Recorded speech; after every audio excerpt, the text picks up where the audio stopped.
Hiya, so it's Gaz here from Moth Creaturae with a quick video update on my latest project.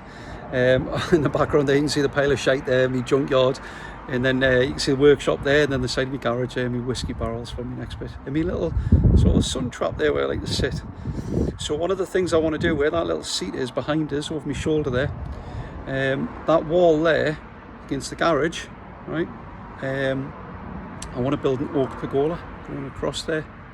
A wide one, not really deep, but big enough and high enough where I can hang a couple of seats like that one there, but handmade, wooden ones, oak ones, hanging from chains. I think it'll be pretty nice little addition to the garden and the sun trap there. So when I costed this up, to get professional carpenters in that know what they're doing, it's going to be super expensive. It's not that I'm a tight arse, it's just I like to learn how to do new things, and also I like to watch my pennies. So I figured a small investment might be buying chisels and then also trying my own hand at making my own pergola. If it goes wrong, I've wasted, well, a reasonable amount of money, quite a bit of money. But if it goes right, I've saved a hell of a lot of money. So yeah, that kind of lets you know where my thoughts are. So I bought the chisels, and the last project I did was this Oak Roberts radio, which was a mixture between using my router and also to remove a lot of material, and then the chisels to just fine tune it, you know, take off small little amounts. What I find with my sander is, the sander's great, but it can be quite easy to lose control of it, i.e. you watch on one side of the piece, on the other side of the piece you take off too much. So using the chisels very gently, you can take off a tiny little bit at a time, you know. Right, next project. So what I've got here is a typical Blue Peter style thing, you know, back in the day, before and after. This next project, I'm making a bed, right? You're sure you can go and buy a bed, you know, and what I've spent on materials, probably I could have bought a bed, but it wouldn't be original, and it won't be as special as what this one's going to be. It's not going to do anything other than just provide a nice surface for you to sleep on, but it's going to look pretty fucking shit hot. Trust us on that one. So I figured it'd be great making out of hardwood, but because of the style of bed that I'm making, it would just be throwing money away. So I figured softwood was the best thing to use.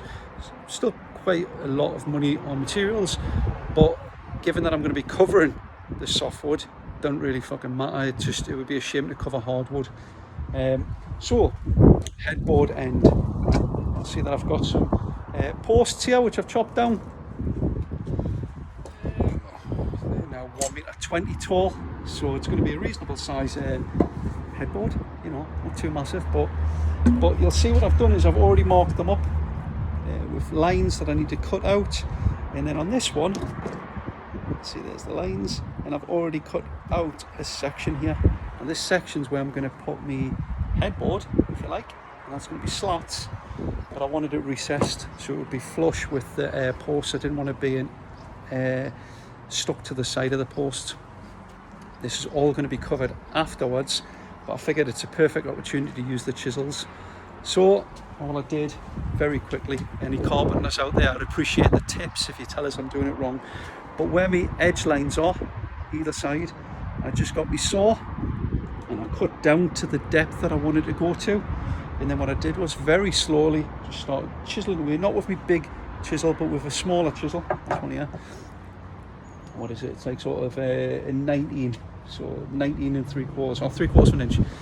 So just gently taking a little piece off at a time, all the way up to my cut line, and then worked all the way back. It took us a fucking long time, all the way back, and then from this side, working all the way forward this way. And then once I got down to almost the level I wanted, I started using the big one. And with that, just started smoothing it out. It's never going to be as perfect as a machined piece, but like I said, given that I'm going to be gluing, effectively PVA gluing, and then sort of probably wooden dowels, because I don't want to use any screws. I'll glue my slats across there, become more apparent when I've made it, and then what I'll do is once the glue's setting, I'll drill through these the posts and also my slats, and I'll just hammer in some wooden dowels just to give that extra security, and I'll glue them, sand them, and it'll be a nice wooden finished piece. Like I say, that'll be covered as well.